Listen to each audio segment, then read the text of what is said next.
네, 자, 질문 올라온 거 답변 드리도록 하겠습니다. 이제 질문이 사실은 초짜 같지 않는 질문이죠. 이런 경우는 이제 초보 수준은 아니고 이제 다른 데서 뭔가를 공부했거나 아니면 그랬을 때나 가능한 거지. 그죠? 초보가 뭐 당해세가 어쩌고 이런 얘기 잘 안 하니까. 자, 법안이 개정됐다. 이게 이제 그 선순위 임차인의 확정일자. 그러니까 이제 확정일자는 이제 계약서에 쓰는 거라고 그랬죠. 계약서에. 그래서 이제 계약서가 있어야만 확정일자가 써지는 거죠. 그래서 확정일자라는 것은 그 채권인 임대차를 물권화하는 것이다. 물권화. 그죠? 그 물권화를 해야만 이런 세금이나 그 다음에 또는 이제 그 근저당 같은 것들하고 이제 대등하게 키 높이를 맞춘다 그래야 되나? 키를 맞춘다? 그렇게 이제 싸울 수 있는 거예요. 그냥 임대차 같은 경우는 그 어떤 근저당이나 당의 세금 같은 경우에 저항하기가 힘든데 채권이니까. 그러나 이제 확정일자를 갖추게 되면은 물권화가 된다. 요런 게 이제 알아두시면 좋은 포인트가 되겠습니다. 그래서 이제 그 금년 초죠. 그러니까 작년 말 윤석열 정부가 이제 만든 그 법 개정이 12월 30일인가 뭐 이렇게 31일인가 있었던 것 같습니다. 그러니까 이제 제가 이때도 방송을 해드렸습니다만은 애초에 불필요한 제도인데 불필요한 제도죠. 여기 보시면은 선순위 임차인 확정일자가 세금 당해세보다 앞서면은 보증금 먼저 준다. 이게 임차인을 위하는 거잖아요. 그죠? 임차인을 위하는 것인데, 그럼 왜 기존에는 없었고 지금 새로 만들어졌냐? 작년에, 2022년에. 그거가 여러분들이 궁금해 하시는 분들이 있을지 모르겠네요. 그죠? 여태 없어도 잘 먹고 잘 살고 임차인이 힘들어 한 적이 없는데, 왜 윤석열 정부인 22년 12월 말에 이게 이제 민주당이 주도해서 만든 거죠. 얘네가 그 인구가 많으니까 의석이 많다 보니까 얘네가 통과 안 시키면 법이 통과된 게 한 개도 없습니다. 지금까지. 그래서 그 윤석열 정부 들어서 어떤 입법들이 통과가 안 되는 거예요. 얘네가 지키고 있으니까. 근데 왜 바꿨냐? 임차인을 위해서 기존에는 없어도 되는 제도인데 이유는 간단합니다. 작년이죠. 그러니까 몇 년 전에 이제 문재인 정권에서 종부세하고 임대차 3법을 하면서 전세가 폭등하고 전세 사기가 어마어마하게 늘어났죠. 그죠? 그 다음에 이 전세의 대출, 여기 전세 사기 써 있지만은 전세 대출을 엄청 늘려줘가지고 지금은 LH나 이런 데가 부실화가 돼가지고 엉망진창이 돼버렸잖아요. 그리고 전세 사기가 많이 발생한 원인 중에 하나가 전세 대출을 많이 해줬기 때문이다라고 저희가 방송을 한 적이 있어요. 찾아보세요. 왜냐면은 일반적인 전세 수준보다 대출을 더 해줘 버리니까. 그러니까 돈을 더 많이 풀어버리니까 사기꾼들 입장에서나 부동산 입장에서는 그 솔직히 전세 사기 당한 사람들은 임대차 법에 대해서 정말 일도 모르는 상태다 보니까 제가 요거 가지고도 뭐라고 얘기했잖아요. 그죠? 논점이 너무 많네. 그죠? 임차인이든 임대인이든 20대가 넘으면 임대차 보호법 정도는 좀 알아야 되는데 법을 모르고 그냥 편하게 그 세상 편하게 살다가 정부에서 대출해 주니까 그 대출을 해줘 가지고 조금 더 넓은 집, 좀 더 편한 집에 살려고 하다 보니까 사기를 당하게 되는 그런 케이스죠. 악순환이에요. 전세 사기는 안 당하기 위해서는 되게 간단한 거예요. 이거를 당했다는 거는 되게 무책임한 거다. 이게 지식이 없다. 그래서 제가 얼마 전에 몇 달 전에도 전세 당해가지고 막 그 인천에서 프랜카드 들고 낙찰자들 협박하는 그거 걸어놓은 거 보고 기도 안 찬다라고 얘기했었던 게 바로 그 얘기입니다. 그래서 이런 전세 사기들이 막 늘고 하니까 그 사고를 수습하기 위해서 만든 법이 지금 이 법이라는 거예요. 이 법. 그러니까 여러분들은 안 외워도 되는 법을 또 하나 만들어 놨으니까 또 외워야 되는 거지. 사고는 민주당이 쳐놓고 부동산 올려놓고 전세 사기 치게 해놓고 그 다음에 이제 사고를 쳤으니까 이거 청소를 해야 될 거 아니에요. 청소하는 걸 법으로 또 만들어낸 거예요. 또 규칙. 그래서 규제가 너무 많고 법률을 이리저리 꼬아놨다. 그래서 이런 글을 보면은 이런 질문들을 보면은 저는 이제 이런 시대적 배경하고 누구 책임인지가 알기 때문에 단순하게 지식적으로 접근하는 것보다는 조금 화가 나죠. 이런 게 화가 난다. 왜 이렇게 멍청한 짓을 하게 했을까, 얘네가. 그죠? 부동산을 가지고 장난질을 치다가 5년 내내 장난질 치다가 오늘날에 이 사태를 만들어버린 거고, 그걸 수습한다고, 세금보다 먼저 줄게. 라는 어떤 이제 외부적으로 보면 달콤한 듯한 그런 정책을 만들어내는 게 바로 이것이다. 이렇게 보시면 됩니다.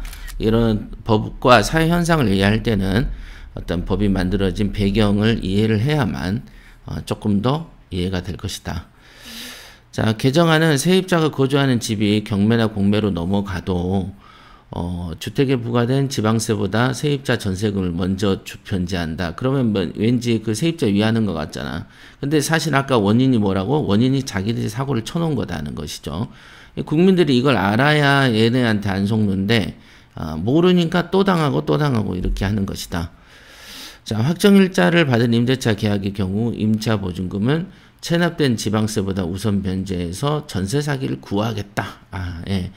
구하겠다 그러니까 되게 천사 같잖아. 아니다는 거죠. 그러니까 왜 흥부가 다리가 부러진 제비를 구해줘서 복을 받으니까 그걸 따라하는 놀부가 직접 제비의 다리를 부러뜨리고 직접 치료까지 해주는 그걸 놀부가 그 짓을 하지 않습니까? 그죠? 자, 정부는 보증금을 국세보다 우선 받도록 해주겠다라고 얘기를 한 거 있습니다. 그래서 국세기본법을 개정한 거예요. 국세기본법. 그래서 이제 지방세보다 우선 변제하겠다라는 것은 아직은 입법이 된지 안 된지는 아직은 모르겠어요. 그러나 국세는 이제 국가가 포기를 하겠다. 이런 차원에서 법을 바꾼 것 같습니다. 과거 법안에 따르면 당해세가 우선하기 때문에 당해세가 상당할 경우에는 임차 보증금을 못 받는 경우가 발생할 수도 있지만 이번에 세법 개정을 통해서 당해세라고 하더라도 그보다 확정일자가 앞서는 주택 보증금이 있으면 원래 당해세를 가져가야 된 만큼 임차인한테 먼저 준다. 이게 이제 배당에 있어서 조금 복잡해진다라는 느낌을 좀 받는다. 이 부분만 보면. 그러나 여러분들이 아셔야 될 게 뭐냐면은 우리는 이제 낙찰자의 선순위 낙찰자가 있는 낙찰자란다. 선순위 임차인이 있는데 이 임차인이 배당 받고 나서 못 받은 게 있을 때 우리가 인수한다는 거 아니겠어요? 그러니까 근저당이 말소기준권료보다 선순위 임차인이 있는데 이때 있는 국세 중에 당해세가 먼저 너무 커서 국세가 이 임차 보증금보다 먼저 빼나가 버릴 경우에는 선순위에 같은 경우에 못 받은 돈이 생길 거고 그러면 우리가 물어내는 경우를 가장 최악의 경우라고 볼 수 있는데 지금 이 법대로 하면은 확정일자가 있는 임차인이라면 국세에서 당해세가 있더라도 임차인 먼저 줄게라고 했으니까 우리 낙찰자 입장에서는 선순위 임차인이어도 뭐가 있다면 확정일자가 있다면 그 사람이 선순위가 확정일자가 있다면 우리는 조금 더 안심해도 되겠구나. 왜? 국세보다 먼저 주니까 우리는 얘가 못 받은 돈만 물어내는 입장에서 보면은 다소 안심이 되는 법안이다. 이렇게 보시면 되겠습니다. 그러니까 이 결과만 보면 되는 거예요. 여러분들은 법원의 사무관이 아니기 때문에 이렇게 있습니다. 그래서 사건은 보면은 1억 7천이 1,800 이렇게 돼 있죠. 1억 7천이 1,800 돼 있습니다. 그래서 1,800만 원이 돼 있기 때문에 어마무지하게 떨어졌죠. 이런 경우에는 통상적으로 선순위가 있구나. 선순위 임차인이 있겠구나 라고 추정을 하죠. 그래서 이렇게 보면은 선순위가 있는지 보시도록 할게요. 여기 보면은 이제 노랗게 떠 있다. 이게 임차인 현황란에 역시 선순위가 있었고 선순위 금액이 1억 6천이다. 그러니까 지금 현재 1,800만 원이라고 하더라도 야, 1억 6천을 인수한다고 보면은 뭐 거의 마진이 없겠네. 이렇게 이제 생각하기가 쉽고 그렇게 생각해야 되는 거죠. 그 다음에 항상 여기가 전입신고가 2016년이고 말소 기준이 2019년이기 때문에 이거는 선순위구나 이렇게 보면 되고요. 여기 보면은 이 노랗게 칠해진 이 가압류가 소멸 기준이 되겠습니다. 소멸 기준 2019년 1월이죠. 그러나 2016년에 박지영 씨가 전입신고했고 18년 4월 4일 심지어 확정일자까지도 가압류보다 앞서 있습니다. 그러니까 아까 말한 대로 흔히 있는 선순위 확정일자 있는 임차인 이렇게 평가할 수 있겠죠. 이 사람은.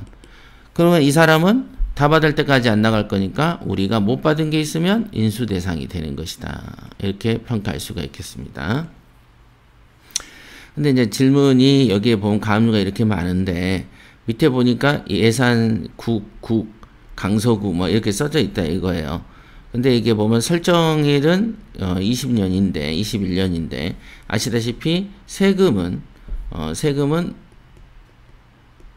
법정기일이라는 거에 따라서 순서가 정해지는 겁니다.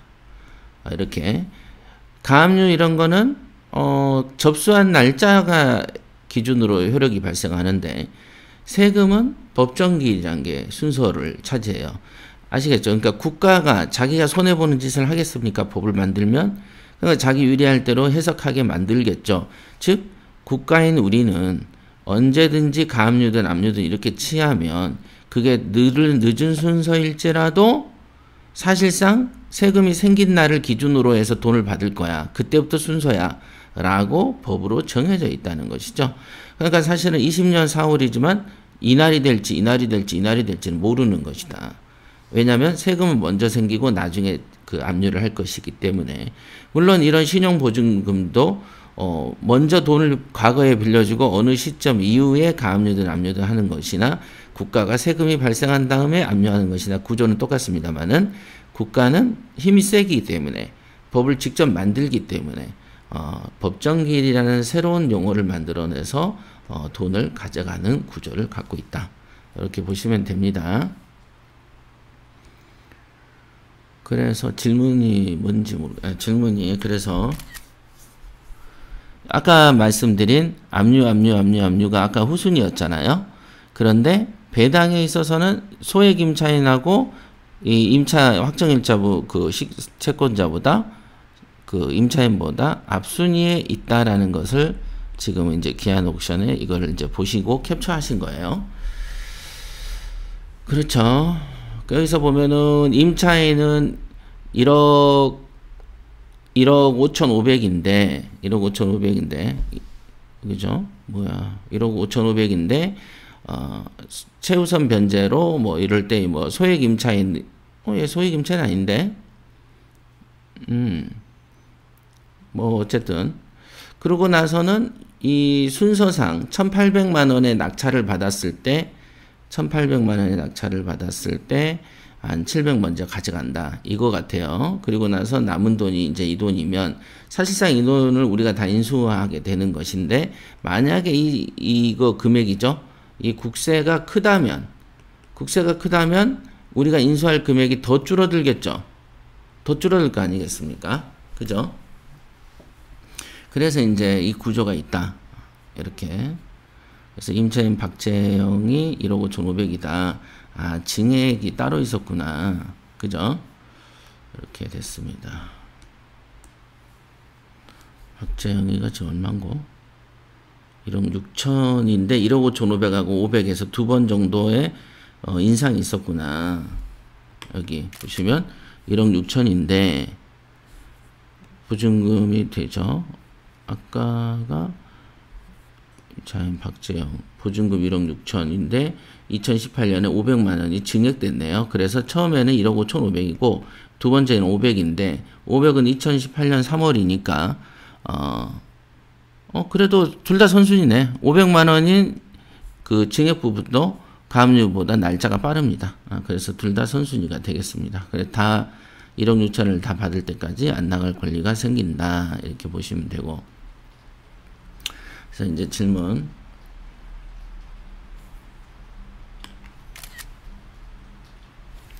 질문 보시죠. 자, 예상 배당표를 보면 우선 변제 후, 소액 임차인 우선 변제 후 4건의 압류가 배당되는 것이다. 라고 되어 있고요. 그 다음에 법안의 개정 이후 소액 임차인 배당 후 두 번째 배당은 임차 주택의 배당 다음으로 압류로 보면 되겠냐. 당해세는 국세 지방세로 알고 있는데 모든 압류가 당해세에 해당되는 것이냐 궁금하다 그랬어요. 자, 당해세라는 것은 해당 목적물인 부동산에 관해서 생긴 세금이 당해세입니다. 이 부동산 자체에 대해서 생긴 거. 그래서 세금은 국세하고 지방세로 나뉘죠. 그거는 뭐냐면 이 세금의 소유자가 누구냐. 소유자는 국가인 경우를 국세라고 하고 관할관청, 예를 들면 구청이라면은 지방세라고 얘기하는 것이다. 그러니까 국가가 아니면 지방세죠. 그래서 통상적으로 우리가 알고 있는 그 부동산을 샀을 때 취득록세, 그죠? 그 다음에 재산세, 요런 경우가 지방세 중에 당해세가 된다. 왜냐하면 이 물건을 사면 취득록세 내야 되고 물건을 갖고 있으면 재산세를 내야 되기 때문이죠. 그 다음에 국세는 규모가 좀 크겠죠. 근데 이 부동산하고 관련이 돼 있겠죠. 이 사람이 죽으면은 상속세가 생기고 이 사람이 아들한테 주면 증여세가 생기고 요거를 갖고 있다 보면 종부세가 생긴다. 종합부동산세. 진짜 이게 가지고 우리가 위헌소송 놓고 여기가 위헌사안이라는 게 다수설인데 그죠? 왜? 제가 다시 그 방송에서도 말씀드렸지만은 종부세는 노무현 때 만들었고 그러니까 노무현하고 문재인이가 친구잖아요. 그러니까 둘이가 이제 같은 사람들이라서 사고와 비슷한 부류인데 노무현 때는 재산세의 보완세로서 종부세 세금을 조금만 매겼다 이게. 왜냐하면 이중과세 논란이 있었어요. 왜 한 집을 보유하는데 재산세도 뜯어가고 종부세도 뜯어가냐 가지고 그 당시에도 이슈가 됐었어요. 노무현 때. 그래서 재산세보다 조금 작거나 조금 클 수도 있는 정말 비둥비둥한 작은 정도로 노무현이는 종부세를 운영했다. 그런데 문재인이는 종부세를 이만큼 때리고 재산세가 이만큼이다. 오히려 배보다 배꼽이 더 커버린 이상한 그 부동산 정책을 펼치고 이거는 악법이었고 위헌 사유가 다분한데 지금 이제 헌법재판관들이 바뀌고 있어요. 그래서 이 부분에 대한 심리가 이루어질 것입니다. 지금은 헌재나 대법원이 전부 다 민주당 세력으로 다 도배가 되어 있기 때문에 아시죠? 그래서 좋은 판결을 기대하기는 어렵고 그러나 지금 이거는 모든 세무사들도 다 악법이라고 합니다. 이거는 재산 종부세의 법적 성격을 배보다 배꼽이 커버렸다고 말 당한 거죠. 즉 옛날에는 지금 있는 것처럼 아까 말한 것처럼 당해세가 우선을 일부 가져가도 보세요. 취득록세 얼마입니까? 지금이야 문재인 때 취득록세가 6%니 12%니 매겨놔서 그렇지 문재인 직전인 박근혜 때까지만 해도 집은 1.1, 1.3 이랬고요. 그 다음에 상가나 오피가 4.6 이랬습니다. 몇 채를 가져도 1.1, 1.3인데 지금은 12%까지 올려버리니까 이 취득록세가 어마무지하게 커져버린 거죠. 그러나 실제로 문재인 때 이외를 생각해 보시면 취득세가 몇 푼 하겠습니까? 몇 푼 안 한다. 보유하면 재산세 얼마 하겠어요? 문재인 때 재산세를 높이어서 받으려고 그 다음에 그 원래 재산세나 종부세 부과 시점이 공정시장가액이라는 게 있었는데 그거를 거의 시세 수준으로 준해서 올려버린 게 문재인이란 말이에요. 더 뜯어내려고 부동산에서. 그래서 취득록세하고 재산세가 문재인 직전까지만 해도 크지 않았다. 그리고 국세에 있어서 종부세도 크지 않았다. 종부세 대상이 이렇게 늘고 이렇게 거액이 되고 이렇게 막 6% 12% 난 건 존재할 수가 없어요. 아니 집을 가지는데 해년마다 6%씩 12%씩 내면은 한 7, 8년이면 집값을 내야 되는 거예요. 이런 건 세금이 아니죠. 착취죠. 착취. 그렇죠. 그래서 그 전에는 국세, 지방세, 당해세 자체가 워낙에 낮았고 미미했기 때문에 이런 논점을 공부하지 않아도 됐다. 그러나 문재인 때 이거를 폭등시켜 놨기 때문에 취등록세도 중과죠. 재산세는 공정시장 가율만큼 올려놔서 올라왔죠.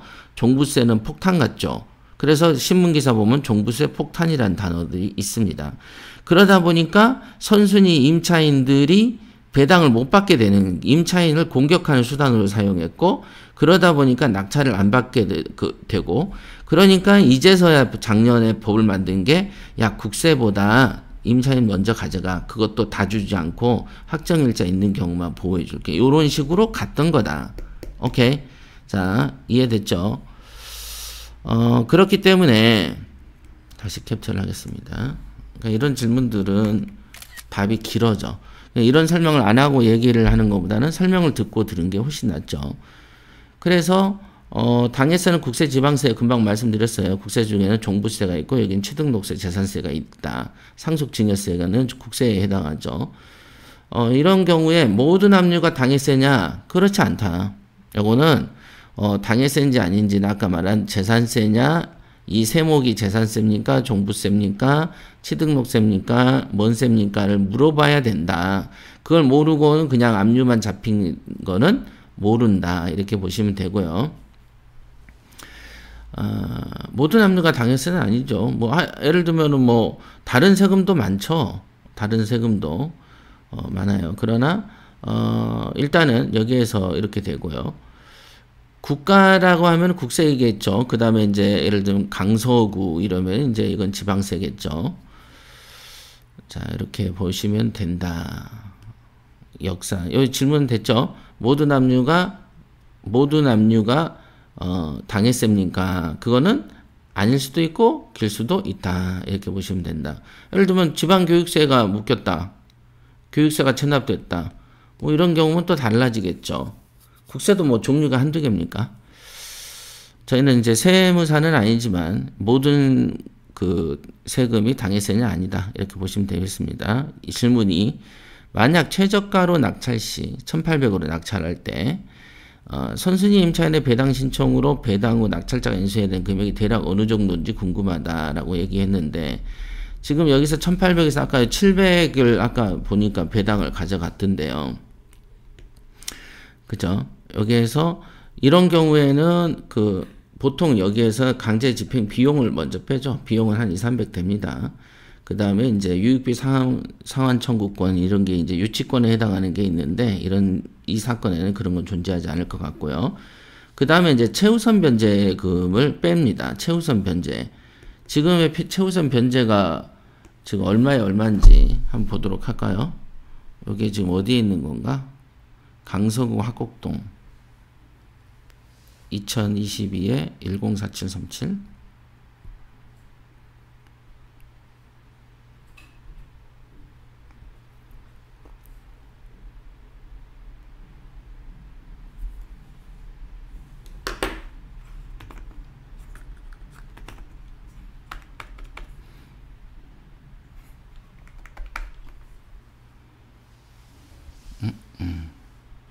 자, 로그인 됐습니다.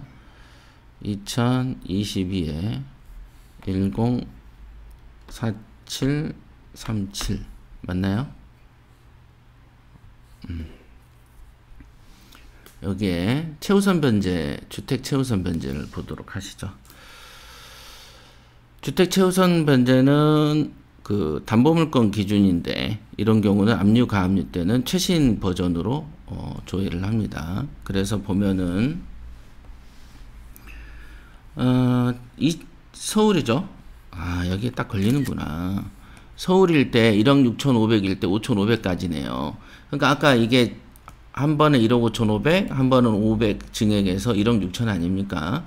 그래서 1억 6천인데 5,500까지니까 1,800만 원에서 곱하기 2분의 1 수준에서 2분의 1인 뭐 700 얼마 정도 되겠죠. 그거를 우선 변제 받아가는 겁니다. 그래서 750이 가져가는 것이다. 이렇게 보면 돼요. 그죠? 여기에 보시면 있죠. 우선 변제 배당금은 주택가액의 2분의 1 범위 안에서 가져가는 거니까 지금 한 1800 아니겠습니까? 거기서 이제 비용 한 2, 300 빼면 한 1500 된다 치고 1500에서 2분의 1은 750이 되겠죠. 750을 최우선으로 가져가는 거가 되는 겁니다. 그리고 나서 우선 이 사람이 확정일자가 있기 때문에 그 남은 750을 이 친구가 가져가는 거죠. 이 친구가. 그러면은 실제로 지금 그 인수할 대상금은 한 1600, 1800을 거의 이 사람이 가져갔다고 봐야 돼요. 박지영 씨가. 그러면은 한 1억 4천 정도, 1억 4천 얼마 정도 물어내겠네요. 그죠? 여기가 1억 6천이니까. 지금 750 가져가고 또 750 가져가면 1500 가져갔다고 치면 1억 한 4,500 정도는 인수가 되겠습니다. 그러니까 이 물건은 잘 샀다고 보기는 어렵다. 시세가 얼마인지는 모르겠지만 요즘 같은 지금 금리 인상 시기에 이런 화곡동에 있는 물건을 사기는 좀 그렇다. 이렇게 보실 수 있습니다. 일단 강서 화곡은 옛날부터 인천하고 화곡은 옛날부터 빌라 경매가 정말 많이 나오는 종류에 해당합니다. 자, 어때요? 이 정도면 답이 됐을 거예요. 그러니까 역사적 배경을 다시 한번 요점 정리를 하자면 역사적 배경을 잘 알으셔야 된다. 그래서 또 그 다음에 말씀드렸죠. 국세하고 지방세 중에서 이게 이제 당해세가 해당되는 세금에 대한 언급을 제가 몇 번 했어요. 그 언급을 했고 이거는 애초부터는 문제가 안 됐으나 문재인 때 잘못된 부동산 정책으로 세금을 폭증시켰고 이 폭증된 세금으로 인해서 얼마 안 되던 국세 지방세 당해세가 커져버리게 되었고 커지게 됨으로써 선순위 임차인의 배당권을 침범하게 되었고 그러다 보니까 임차인을 공격하는 수단으로 활용돼 버려서 가뜩이나 돈을 많이 풀어서 생긴 전세 사기 피해자들이 더 피해를 보게 만들기 때문에 작년에 부랴부랴 정권을 뺏긴 다음에 세법을 변형시켜서 국세보다 선순위 임차인은 조금 더 먼저 줄게라는 조금 2중 3중 애초부터 A를 안 만들었으면 B가 없었을 것인데 그 다음 B를 안 만들었으면 C가 없었을 것인데 A, B, C 세 개 다 만들어 놓고서는 나중에 사고 터지니까 D를 또 만드는 격 계속 만들어지는 이런 정말 약간 추한 모양새다. 국가를 위해서는 옳지 못한 제도다. 이렇게 보시면 되겠습니다. 자, 이 정도면 답변 됐을 겁니다.